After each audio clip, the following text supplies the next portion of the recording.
नमस्कार। चरक उद्घोष चैनल में आप सभी का फिर से स्वागत है। हम लोग सद्वृत्त ही पढ़ रहे हैं और ये सद्वृत्त का तीसरा हिस्सा है जिस पर मैं आज आपके साथ कुछ कुछ चीज़ों को साझा करना चाहती हूँ।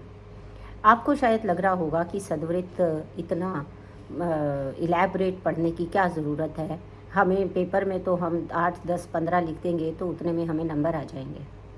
लेकिन मेरा जो मकसद है इस वीडियो को बनाने का, वो मकसद बिल्कुल भी ये नहीं है कि आप इसे सुने और आपके नंबर आ जाएं। मेरा मकसद है आप सुने, आपके नंबर आए, लेकिन उसके साथ साथ आप एक अच्छे वैद्य बने और कोई भी प्रोफेशन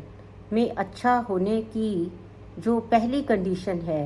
वो हमेशा से यही रही है कि पहले एक अच्छा मनुष्य हम बने। इसके साथ ही जो भी सदाचार यहाँ पर बताए गए हैं, अगर उनकी गंभीरता को समझा जाएगा, अगर उन्हें सिर्फ पेपर में 10 पॉइंट लिखने का मटेरियल ना समझ के जीवन के 10 पॉइंट बढ़ाने का जो है माध्यम समझा जाए, तो मुझे लगता है कि वो ज़्यादा अच्छा रहेगा, फ्रूटफुल रहेगा। इसीलिए इतनी गंभीर चर्चा इसके ऊपर मैं करना चाहती हूँ। आगे बढ़ते हुए उन्होंने 19वें गद्य में कहा है, न अनृतम ब्रूयात। मैं यहाँ पर थोड़ा सा ये भी बताना चाहती हूँ कि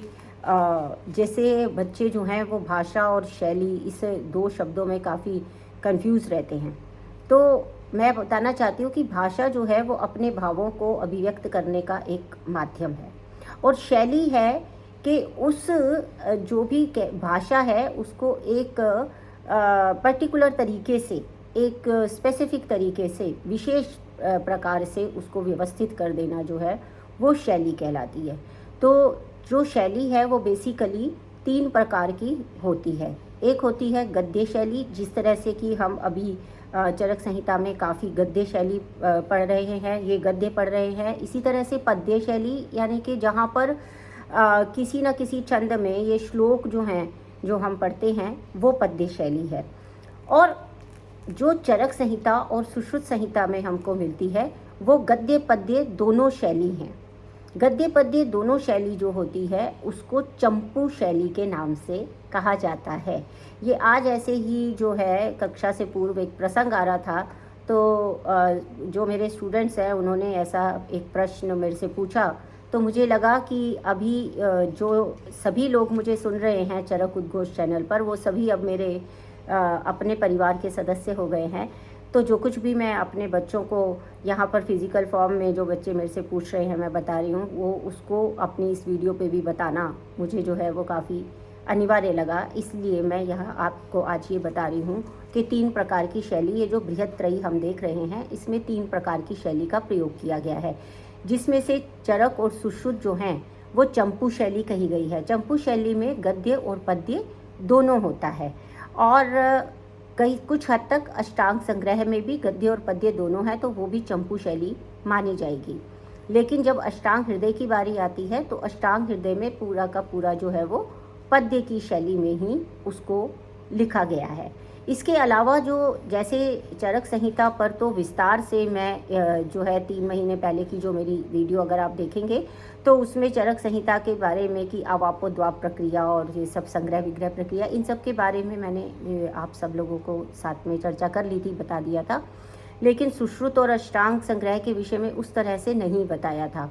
अब क्योंकि आज ये प्रश्न मेरे से जो है वो पूछा गया सुबह सुबह, तो मुझे लगा कि आज मैं आपको ये थोड़ा सा सुश्रुत और उसके बारे में भी थोड़ा सा एक बता दूंगी, और उसके आगे हम फिर सदाचार पे आगे चर्चा करेंगे।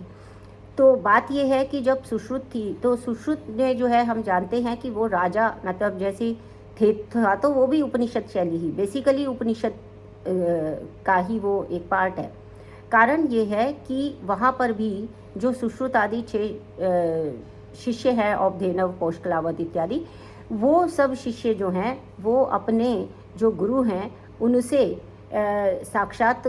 ज्ञान ग्रहण कर रहे हैं, उनके पास जाके ग्रहण कर रहे हैं। तो उपनिषद की जो भाषा और शैली यही थी कि वो अपना उनके पास जाके ही ग्रहण करते थे। अब सुश्रुत जो है वहाँ पर जो जो पहले उन्होंने जब प्रारंभ किया तो उन्होंने वेदोत्पत्ति नाम से जो है वो प्रारंभ किया, वेदोत्पत्ति नाम से प्रारंभ किया। यानी कि सुश्रुत का जो काल है, हालांकि जो धन्वंतरी और ये सब जो वृद्ध सुश्रुत और अग्निवेश के काल हैं, ये तो लगभग एक ही काल इसमें हम देखते हैं, लेकिन तथापि सुश्रुत जो है वो थोड़ा सा आगे जो सुश्रुत संहिता हमें आज प्राप्त होती है वो थोड़ा सा अर्वाचीन लगती है एज़ कम्पेयर टू जो हमें अग्निवेश तंत्र के का प्रति संस्कार होते होते चरक संहिता आज की डेट में हमें प्राप्त होती है। तो यहाँ पर जो पहला चैप्टर जो लिखा गया वो वेदोत्पत्ति नाम से लिखा गया। तो यहाँ उत्पत्ति जो शब्द है उसका प्रयोग किया गया, जबकि जब हमने चरक का प्रथम अध्याय पढ़ा था दीर्घन जीवितीयम अध्यायम, तो उसमें जो शब्द का प्रयोग किया गया वो किया गया कि ब्रह्मा ही यथा स्मृत्वा, तो यानी ब्रह्मा ने उसको स्मरण किया। तो उस वो वाली जो शैली है जिसमें कि आयुर्वेद को स्मरण करने की बात यहाँ पर की गई है कि स्मरण से ये आयुर्वेद प्राप्त हुआ, लेकिन यहाँ पर जो शब्द है उसको चेंज करके क्या कर दिया गया, वेदोत्पत्ति। मुझे लगता है कि क्योंकि चरक संहिता जो है वो अधिक दार्शनिक संहिता है सुश्रुत के मुकाबले, तो इसलिए उन्होंने उसकी जो शाश्वतता, नित्यता, इसको सिद्ध करने के लिए कि इसकी कभी उत्पत्ति ही नहीं हुई, इसीलिए जो आयुर्वेद है वो नित्य है। लेकिन यहाँ पर वेदोत्पत्ति शब्द से, हालांकि उन्होंने ऐसा नहीं कहा कि आयुर्वेद शाश्वत और नित्य नहीं है, लेकिन उन्होंने उस शब्द का प्रयोग किया जो कि कालानुरूप ज़्यादा जो है वो ग्रहण करने योग्य उनको लगा होगा। तो इस तरह से यहाँ धीरे धीरे जो है, क्योंकि जब चरक संहिता थी उसमें जो भाषा है वो थोड़ी क्लिष्ट है, क्योंकि वो जो वैदिक भाषा थी उसका अभी जो है वो युगानुरूप परिवर्तन थोड़ा सा कम हुआ था, तो वहाँ पर जो शब्द मिलते हैं, जो भी उसकी व्याख्याएं मिलती हैं वो काफ़ी क्लिष्ट हैं। उसके कंपैरिजन में, मुकाबले में जो सुश्रुत है वो काफ़ी इजी संस्कृत है उसके अंदर, और भाषा उसमें थोड़ी सी और अधिक सुलभता से ग्रहण करने योग्य बन गई है। इसीलिए आगे चल के डढ़हन ने भी जो उसकी टीका की है वो बहुत ही सरल ढंग से उसकी टीका की है, शब्दों का जो अर्थ है वो बड़े ही सरल ढंग से बताया है, जबकि चक्रपाणी ने अपने नाम के अनुरूप चक्र डाल दिए हैं, अर्थात उसको कहीं ना कहीं द्रविड़ प्राणायाम हम उसको बोलते हैं कि बड़े ही इनडायरेक्ट तरीके से उन चीज़ों को बताने का प्रयास किया है, जहाँ की सुश्रुत तक आते आते वो भाषा एकदम स्ट्रेट लैंग्वेज में चेंज होती जा रही थी। और दूसरी बात ये थी कि क्योंकि दिवोदास धन्वंतरी वो राजा थे, तो इसलिए उनसे जो प्राप्त किया हुआ जो ज्ञान था, तो वो जो राजकीय शैली होती है जिसके अंदर की जो वैद्य को किस तरीके से व्यवहार में रहना चाहिए, उसको धन भी ग्रहण करना चाहिए, उसको जो है वो राजा की अगर अनुमति ना हो तो वो अपना कार्य नहीं कर सकता है। तो वहाँ पर उन्होंने ये सब कुछ बताया, चरक में भी हुआ है, लेकिन उन्होंने उसको उस तरीके से हाईलाइट करके अलग से चैप्टर करके नहीं बताया है। चरक में भी शिष्यों के क्या गुण होते हैं, कैसा शिष्य स्वीकार करना चाहिए, वो सब बताया है, लेकिन सुश्रुत ने उसी भाग को, उसी विषय को शिष्योपनयनीय अध्याय करके जो है वो बता दिया कि शिष्योपनयनीय क्या होता है, कि उसमें जो है शिष्योपनयनीय यानी कि शिष्य को लेने से पूर्व क्या क्या प्रक्रियाएं की जानी चाहिए। यहाँ पर उस पूरे के पूरे जो है वो एक प्रकार से कर्मकांड का पूरी व्याख्या यहाँ पर कर दी गई है। इसी तरह से चरक ने भी बताया है कि हमारे को 3 प्रकार की विधाएं होती हैं कि अध्ययन, अध्यापन और तद्विद संभाषा। इस 3 तरीकों से हम ज्ञान को प्राप्त कर सकते हैं, एक इस प्रकार की मेथोडोलॉजी वहाँ बताई गई। लेकिन यहाँ सुश्रुत ने क्या किया कि उसको अध्ययन को भी किस तरीके से अध्ययन करना चाहिए, ऐसा सूत्र स्थान 3 अध्याय में, अध्ययन संप्रदानीय अध्याय में बता दिया गया, क्योंकि उसमें ये बताया गया कि अध्ययन संप्रदाय में कि किस तरह से पद, पाद और श्लोक, ये 3 स्टेजेस होती हैं किसी भी ज्ञान को प्राप्त करने के लिए, किस तरीके से उसको व्यवस्थित किया जाता है। तो यहाँ पर जो जो वहाँ बताया गया था चरक में, उसको और ज़्यादा सुश्रुत संहिता ने इलैबोरेट करके अध्ययन की भी पूरी की पूरी, उन्होंने पूरे ज्ञान प्राप्त करने की 3 विधियाँ बताई थी, अध्ययन, अध्यापन और तद्वित संभाषा, जबकि सुश्रुत ने अध्ययन करने की भी एक मेथोडोलॉजी, एक तरीका जो है वो वहाँ पर बता दिया। तो इस तरह से, और दूसरी बात ये थी कि यहाँ पर क्योंकि राजा का ये विषय चल रहा था पूरा, राजा एक जो है वो बता रहे हैं, तो उस राजा के उसमें क्या होगा, युद्ध भी होगा। तो इसीलिए जो व्यावहारिक पक्ष है कि किस तरीके से जो है वो योग्यता उसमें होनी चाहिए, शस्त्र का प्रयोग कैसे करना चाहिए, शास्त्र का जो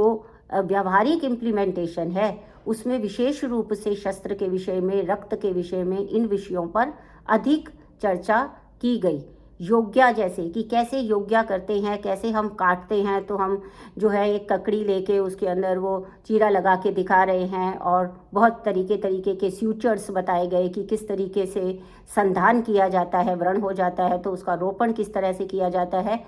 तो जब हमारी जो पूरी की पूरी जो एक थीम थी चरक संहिता में कि जो आयुर्वेद का विषय है उसको दार्शनिक प्रकार से जो है स्थापित किया जाए, दार्शनिक तरीके से स्थापित किया जाए, उसके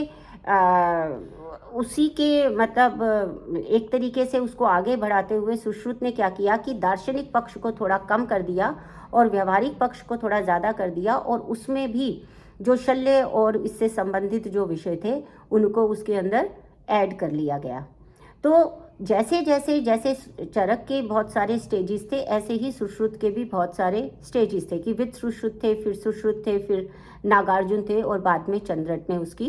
पाठ शुद्धि की। अब चंद्रट जो है वो 10वीं शताब्दी तक पहुंच गए थे, नागार्जुन 6ठी शताब्दी में आ जाते हैं, सुश्रुत वो 2री शताब्दी के माने जाते हैं। तो इस पूरे कालखंड में जितने भी प्रकार के जो परिवर्तन भाषा में होते गए, यानी और अधिक सरल होती गई और अधिक जो है वो इजीली जो है वो ग्रैस्प करने लायक होती गई, यानी कि उसको ग्रहण करना जो है वो सरल बनता गया। उस तरह से सुश्रुत संहिता में जो है विषय को आगे लेके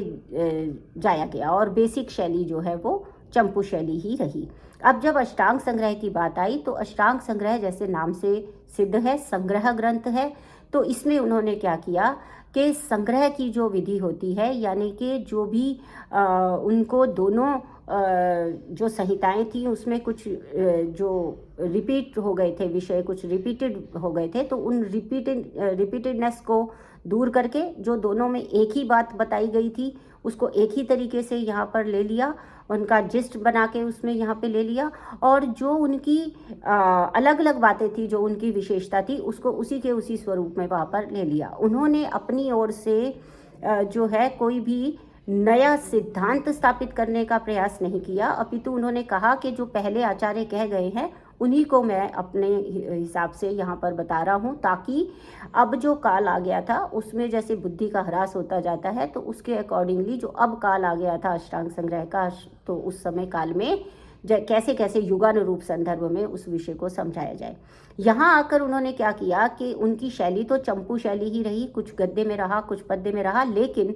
उनकी भाषा सरल हुई। इसके साथ साथ वहाँ पर जो बौद्ध का प्रभाव आने लगा, तो वो फिर वही अहिंसावादी उस तरीके का प्रभाव उस पर आता रहा, तो उनके जो बेसिकली जो उनका जो विषय था वो फिर से चरक संहिता की तरफ, यानी कि काय चिकित्सा की तरफ ही ज़्यादा इंक्लाइंड हो गया, और उन्होंने भाषा को काफ़ी सरल कर दिया और दार्शनिक तत्व लगभग वहाँ से समाप्त कर दिए, और सीधे सीधे जिन विषयों को जिस प्रकार से इम्प्लीमेंट किया जाना है वो हम करते हैं। आज की डेट में जब हम जिन चीज़ों को कहते हैं कि रिसर्च, तो रिसर्च में क्या हुआ कि जो चरक संहिता और सुश्रुत संहिता थी उनकी बेसिक चीज़ क्या थी कि वो फंडामेंटल रिसर्च के एग्जाम्पल हैं, वो फंडामेंटल रिसर्च के एग्जाम्पल हैं, और अष्टांग संग्रह और अष्टांग हृदय जो है वो अप्लाइड रिसर्च के एग्जाम्पल्स है कि वही फंडामेंटल्स पे, उसी थ्योरीज पे आगे चल के जो अष्टांग संग्रह और अष्टांग हृदय में वाग्भट ने उन्हीं चीज़ों को लाकर सामने कैसे व्यवहार में इसको प्रयुक्त किया जाए वैसे लिया। दार्शनिक तत्वों को इसलिए छोड़ दिया कि जैसे मैंने आपको बताया कि युगानुरूप संदर्भ में जो व्यक्ति है उसका जीवन भी छोटा होने लगा और उसकी उसी तरह से स्मृति भी कम होने लगी, बुद्धि भी कम होने लगी और धैर्य भी कम होने लगा। तो अब उसमें क्या था कि विषय को पहुंचाना भी है और जल्दी से पहुंचाना है। आप भी अभी देख रहे होंगे, पहले जो था वो पूरा 20-20, 40-40, 50-50 मिनट के लेक्चर, 2 घंटे के लेक्चर हुआ करते थे। फिर उसका टाइम कम करके 1 घंटा कर दिया, फिर कभी 50 मिनट कर दिया। अब वीडियो जो है वो अगर 20 मिनट जैसे मैं बोलती हूँ तो मुझे लगता है कि 20 मिनट बहुत सारे लोग सुनते भी नहीं होंगे। अब वो ये चाहते हैं कि शॉर्ट्स में बता दिया जाए, 20 सेकंड में, 40 सेकंड में, ऐसे हमको ज्ञान प्राप्त हो जाए कहीं से तो बहुत अच्छा रहेगा। तो ये जो शॉर्ट स्पैन होता जा रहा है, अटेंशन का स्पैन छोटा होता जा रहा है। लेकिन अब अष्टांग संग्रह और हृदय ने, वाग्भट ने विषय को छोड़ना भी नहीं था, विषय को प्रस्तुत भी करना था, बताना भी था, क्योंकि प्रैक्टिकली हम कोई चीज़ शॉर्ट नहीं कर सकते। हमारे लीवर का साइज़ जो पहले था वही आज है और वही हमेशा रहेगा। ऐसा नहीं है कि लीवर को कहा जाए कि तुम थोड़ा छोटे साइज़ का हो जाओ या थोड़ा बड़े साइज़ का हो जाओ जिससे कि हमें समझने में आसानी हो, ऐसा नहीं होगा। तो जो चीज़ें नेचुरल हैं उनको नेचुरल तरीके से, सहज भाव से बताना बहुत ही अनिवार्य रहता है। तो इस तरह से इसमें लिया गया और जब अष्टांग हृदय आया तो उसने और छोटा कर दिया, उस अष्टांग संग्रह को भी और छोटा करके उसको केवल पद्य शैली में ले आए और वो पद्य शैली मानी गई। इसमें भाषा और अधिक सरल हो गई। इनके टीकाकारों ने भी उसको बहुत ही सरल तरीके से जो है वो प्रस्तुत किया और उनके समय में फिर जो भी औषधियाँ या रोग उस समय में उन्होंने देखे वो थोड़े से उसमें उन्होंने ऐड कर दिए। लेकिन भाषा की दृष्टि से अगर देखा जाए, शैली की दृष्टि से अगर देखा जाए तो उनकी भाषा जो है वो बहुत ही सरल रही। और सबसे बड़ी बात थी कि क्योंकि कोई भी चीज़ जो काव्य में या फिर जो रिदम में आ जाती है, लयबद्ध हो जाती है, उसको याद करना बहुत आसान रहता है। तो अब जो अष्टांग हृदय के जो श्लोक हैं वो सबसे अधिक सरल हैं और उनके माध्यम से विषय को कंठस्थ करना बहुत ही सरल बना दिया गया। और ये जो है अष्टांग हृदय की बहुत बड़ी उपलब्धि जहाँ तक देखा जाए जो है संहिताओं के क्षेत्र में रही। तो इस प्रकार से भाषा और बृहत्त्रयी की भाषा और शैली के ऊपर थोड़ा सा जो विस्तार मुझे लगा, आज मेरे स्टूडेंट से मुझसे पूछा तो मुझे लगा जो विस्तार लगा वो मैंने आप सबसे शेयर कर लिया और ये आउट ऑफ द वे जाके शेयर कर लिया, उसके लिए मैं माफ़ी चाहती हूँ। और मज़ेदार बात ये है कि मैं अभी अपने कॉलेज में ही हूँ और यहाँ पर जब आपसे बात करते हुए लाइट जा चुकी है, इसलिए जो पहले रोशनी दिखाई दे रही थी अब वो उतनी ज़्यादा रोशनी मेरे ऊपर दिखाई नहीं दे रही। लेकिन मुझे लगता है कि ज्ञान की जो थोड़ी सी टॉर्च जलाने की मैं कोशिश कर रही हूँ वो ज़रूर आप तक जो है वो पहुँच रही है। तो इसके बाद में मुझे लगता है कि आज हम इसको यहीं पे विराम देते हैं और हम अपनी अगली जो वीडियो है, अगला जो अंक होगा, अगला जो सेशन होगा, उसमें मैं ना नृतम ब्रूयात से प्रारंभ करूंगी। उसमें मैं ये कोशिश करूंगी कि एक एक शब्द को ना लेकर के कुछ एक बिंदु आपके से जो ज़्यादा डिस्कस करने के हैं उनके ऊपर स्पेसिफिकली मैं जो है जोड़ दूंगी और बाकी के विषय आपको सामान्य भाषा में बता दूंगी। तो आप सभी का जुड़ने के लिए बहुत बहुत धन्यवाद। अपने प्रश्न आप अपने इस कमेंट बॉक्स में डालते रहिए। बहुत बहुत धन्यवाद। नमस्कार।